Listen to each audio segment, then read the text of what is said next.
Você já ouviu falar sobre a Bienal de Artes da UNE? O encontro não é novo. A 9ª edição aconteceu em fevereiro de 2015 no Rio de Janeiro. Um grande encontro que reuniu estudantes de todo o país para apresentar e conferir a produção artística feita nas universidades brasileiras. Aliás, essa edição da Bienal bateu recorde de participação.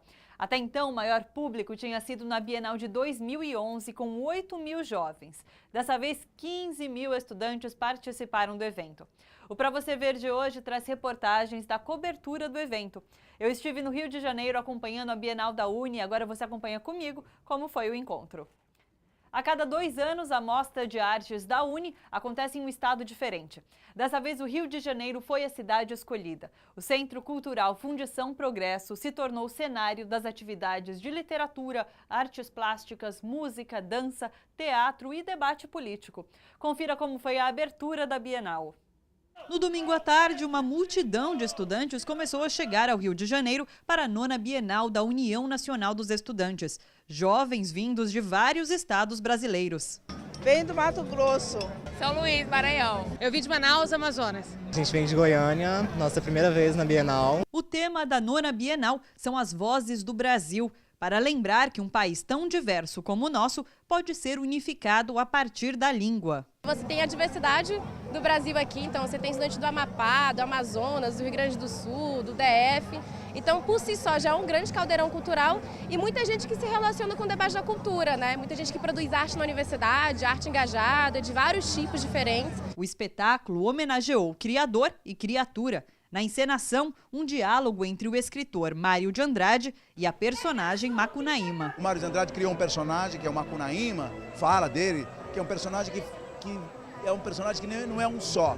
São muitos personagens falando dessa coisa, cultura brasileira, que na nossa cabeça ainda chega muito como uma coisa aristocrática, uma coisa de uma classe. Não, a cultura brasileira é uma coisa popular. A Bienal volta ao Rio de Janeiro após 3 edições já realizadas aqui na cidade.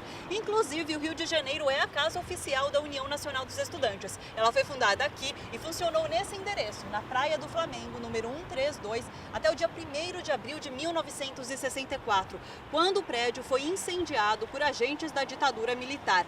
Ele está sendo reconstruído agora a partir de um projeto doado pelo arquiteto Oscar Niemeyer. Essa Bienal da UNE também é uma grande celebração da nossa volta para casa, né? E da construção das nossas obras, já que em breve entregaremos para o Rio de Janeiro e para o Brasil mais uma obra do Oscar Niemeyer, que será a sede e o ponto de encontro de estudantes de todo o Brasil. Historicamente, a UNE e a juventude sempre foram o sal das mobilizações populares. A juventude, ela é exatamente ousada, ela é combatente, e eu acho que ela pode e deve jogar esse papel de mobilizar a sociedade. A UNE é uma das grandes representações da sociedade brasileira, dos estudantes do nosso país, toda a sua estrutura. Essa Bienal é um exemplo da força, da pujança, do entusiasmo dos jovens estudantes do nosso país em participar desta grande mudança. A gente sempre fala que é necessário, se quiser mudar o Brasil, também mudar a política e a forma de se fazer política no Brasil. E uma reforma política democrática é a nossa resposta para toda essa crise de representatividade que o Brasil vem vivendo, para todas as denúncias e casos de corrupção que acontecem no nosso país. É assim que a gente consegue resolver o mal pela raiz e fazer com que a democracia brasileira se aprofunde. Eu acho que esse debate ele veio principalmente depois das jornadas de junho, né? Que foi um movimento que explodiu no Brasil, depois de outras manifestações que a gente já vinha visto internacionalmente, a Primavera Árabe, a ocupação do Wall Street, enfim, diversas manifestações dos estudantes chilenos. E esse sentimento de indignação dessa juventude, que não é só a juventude brasileira, mas é a nível internacional, de uma indignação com esse sistema político. A crítica que a gente faz ao sistema político hoje, que é um sistema político elitizado para poucos, que está distante da população. E o que a gente viu nas ruas de junho de 2013 é uma juventude que quer mais participação, quer ampliar o canal de participação. Além de atividades na Fundição Progresso, no Rio de Janeiro, os participantes também estiveram em atividades externas, conhecidas como Lado B, em que os jovens são levados para conhecer projetos sociais e ações desenvolvidas em comunidades do Rio de Janeiro. E nós fomos juntos. O nosso destino é a favela do Jacarezinho, na zona norte do Rio de Janeiro, a segunda maior da cidade, com 368 mil metros quadrados. É um prazer enorme estar recebendo vocês, porque dentro da minha proposta, que era essa, é fazer com que as comunidades pudessem ter acesso à academia, pudessem ter acesso aos estudantes, para que os estudantes pudessem interagir com a gente e que os estudantes e que os nossos moradores se transformassem nesses estudantes universitários. O Rumba é o guia desse passeio. Morador do Jacarezinho, compositor da Escola de Samba Mangueira e jornalista.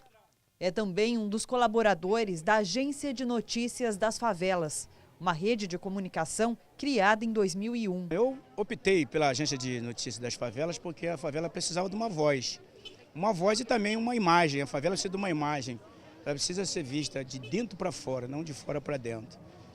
É um instrumento que pudesse mostrar a nossa realidade. O que é importante para a gente, que a gente busca, é agregar cada vez mais pessoas de várias regiões do Brasil e do mundo para fazerem parte dessa rede. A agência já possui mais de 200 colaboradores em todo o país. O portal de notícias foi reconhecido como a primeira e até agora a única agência de notícias de favelas do mundo. Por que é importante trazer os estudantes para cá? Porque além deles conhecerem uma favela, a segunda maior favela da nossa cidade, é importante porque eles vão receber um convite para que cada um deles saia daqui e se torne um colaborador da Agência de Notícias das Favelas, publicando seus textos no nosso portal. Então nós vamos ter 50 pessoas de 50 lugares do país, talvez, quem sabe, publicando no nosso portal. A visita segue por vielas, lugares estreitos, ruas de comércio. Para jovens de locais tão distantes e realidades bem diferentes, a experiência é enriquecedora. Que a gente sai daquele quadrado, né, de pensar que o Brasil é aquela maravilha e tal, né, a gente vê que tem outras prioridades na sociedade que não a gente, né, que muitas vezes reclama de barriga cheia. No momento em que a comunicação de massa é comandada por aqueles que oprimem, não tem como a narrativa se torna uma só, né? Essa narrativa oficial vem dos opressores. Então a gente não conhece nada da realidade das pessoas, né, que protagonizam isso, né? E eles já pensam em como contribuir, e não só com notícias. Tem um projeto de mapeamento de problemas de infraestrutura urbana, e aqui você percebe que tem muitos problemas de infraestrutura urbana. Eu não sei dizer da cartografia da comunidade, se está toda mapeada já, se a gente pode usar o sistema aqui, mas é uma ideia que a gente pode colocar em prática, sabe? Eu acho que eu trouxe meu projeto para apresentar na Bienal da Uni e a intenção é essa mesmo, sabe? Se confundir assim com o povo brasileiro.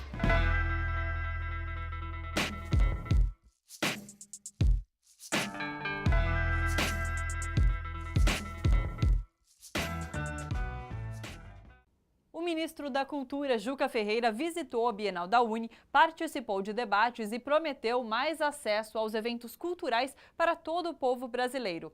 Você confere no próximo bloco, a gente já volta.